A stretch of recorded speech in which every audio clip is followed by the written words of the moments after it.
Well, it took me 2 years to get the money, and you know, and I had to stop and work, and then I remember at one point I was cutting on a Steenbeck, and it was in a back room in what was called the Film Center on 44th Street and 9th Avenue, and there was also a pornography studio that was right outside, and I had to work at night, and I was working in this little closet in the Steenbeck, and the pornography studio caught on fire, and I was totally oblivious. And then it was like smoke, and I had to get out of there, and it was like a nightmare.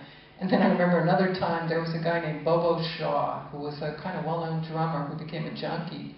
And he came by to see me, and when I was working at another place on another Steenbeck, and he saw the Steenbeck, and he goes, "Oh, Sarah, I know where you can get a whole truckload of those Steenbecks. I can sell you one for $50.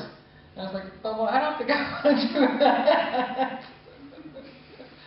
So it just took me that long to make the film because it was costly, and also I spent a lot of attention on the sound, because I had noticed in independent films at that time that people didn't pay as much attention to the sound as they did to the image.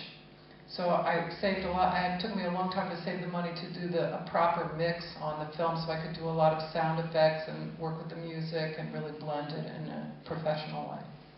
Where did you go after? Like when you were finished, how did you feel, and where did you move on from there?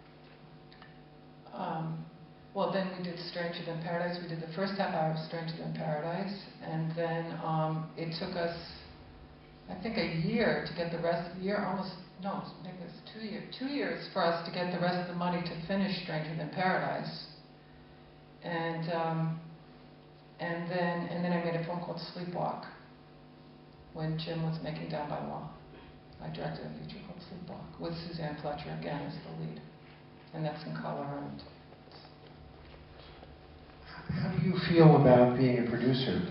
And what kinds of tools did you have to develop actually to be a producer? And is it satisfying work or is it frustrating work? Well, I've only really done it for one person. And I think it's very creative. I think producing is extremely creative. And I think you're sort of the angel of the director in terms of just trying to fulfill their vision. Like when we made Stranger, there were only 8 people in that crew. So we all had like 3 or 4 hats. And it's very satisfying. It's such a collaborative, wonderful thing to do all together. And there's no hierarchies on any of the sets or anything. It's all about us all working and making something together. And it's all of us. We all need each other to make stuff. And I think producing can be as satisfying as directing, certainly, yeah. Yeah. Yeah, Phil Klein composed the music. Did he compose it for the movie, or was existing music you used? It's a question about Klein's music. He composed it for the movie. The part that's like kind of when she's going from the accident to her sister's house, and it's kind of this music that goes in and out and keeps changing and morphing. That was a piece of music that he had already composed that I had heard and really liked a lot and put in. The other music, he looked at the image and composed to it. And I think and he gave me elements so I could also play with things a little bit in places. But the music was very much, his contribution, yeah, in all ways. Go ahead.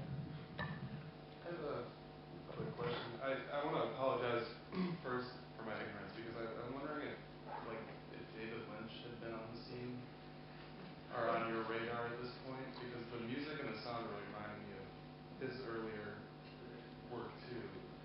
And I just wondered if that was... Yeah, no, it's a good question, because I loved Elephant Man and the way he used sound in that and the image in the background with the industrial stuff and everything. But I think that was a little later. I think it was before I actually, maybe it was in the atmosphere, at the time, but I didn't see Eraserhead or anything till afterwards. But I'm a huge fan of his. I loved Lost Empire. I feel like it's a really original way to use music almost more as just sound. And to I love that. add Yeah. tension or dreamlike quality. Yeah, I love that, how when music comes out that way. Okay, thanks a lot. Thank you all for coming. We'll see you tomorrow night.